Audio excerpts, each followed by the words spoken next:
જી મહારાજ, આજે ગરબા રાખવામાં આવ્યા સપ્ટેમ્બર 2025 27 તારીખના આજના તે તપોવન વિદ્યાપીઠમાં વાલીઓ, બાળકો તેમજ ભક્તવૃંદને અહીંયા ગાડી આ ગરબા મહોત્સવની અંદર આમંત્રિત કર્યા હતા.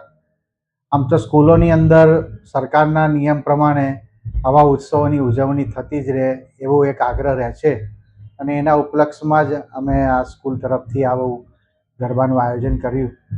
પરમ પૂજ્ય રામદાસજી મહારાજના આશીર્વાદ સાથે તેમજ સાયબર ક્રાઇમ અને અન્ય મહાનુભાવોની ઉપસ્થિતિમાં આ ઉત્સવને ખુલ્લો મૂકવામાં આવ્યો. અહીંયા વ્યવસ્થાપક પ્રણવભાઈ દેસાઈ તેમજ વિરલભાઈ અને અમે સંતો અહીં હાજર રહીને આ ઉત્સવની શુભ શરૂઆત કરાવી છે. મહારાજજી, આ ઉત્સવમાં આ બુકનું કર્યું છે, વિમોચન કર્યું છે, શું છે?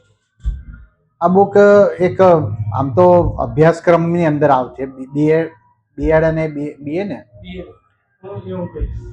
બીએડના અભ્યાસક્રમની અંદર આવતું આ પુસ્તક છે. એ ખાસ કરીને આપણા હિન્દુ સંસ્કૃતિના મૂલ્યો અને હિન્દુ સંસ્કૃતિના વિશેનું માર્ગદર્શન દેતું આ પુસ્તકનું વિમોચન કરવામાં આવ્યું.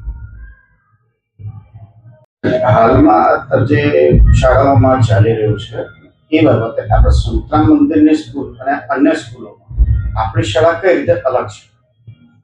ખાસ કરીને તો એક હિન્દુ સંસ્કૃતિના મૂલ્યો અને બાળકોમાં એક સંસ્કારનું બીજ રોપાય અને નવો એક અભિગમ સાથે સંતરામ મહારાજની આ સ્કૂલ જે તપોવન વિદ્યાપીઠ છે એ આવી રીતે જ કાર્યાન્વિત છે અને સમાજની અંદર એક મેસેજ એવો આપવા અમે આ પ્રયાસ કરી રહ્યા છે કે જે મૂલ્યોને લઈને જે અમુક સ્કૂલો છે, કોલેજો છે, એ મોનોટોનસ એક્ટિવિટી દ્વારા પોતાનું કાર્ય ચલાવતી હોય છે.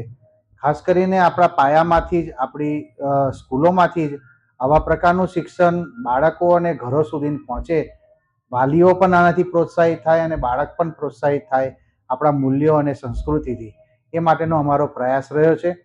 રામદાસજી મહારાજનો પણ એવો પ્રયાસ રહ્યો છે, અમારા સંતોનો પણ એવો પ્રયાસ રહ્યો છે અને ખાસ કરીને આ સ્કૂલ દ્વારા અમે આવા જ એક અભિગમથી આવું કાર્ય કરી રહ્યા છીએ.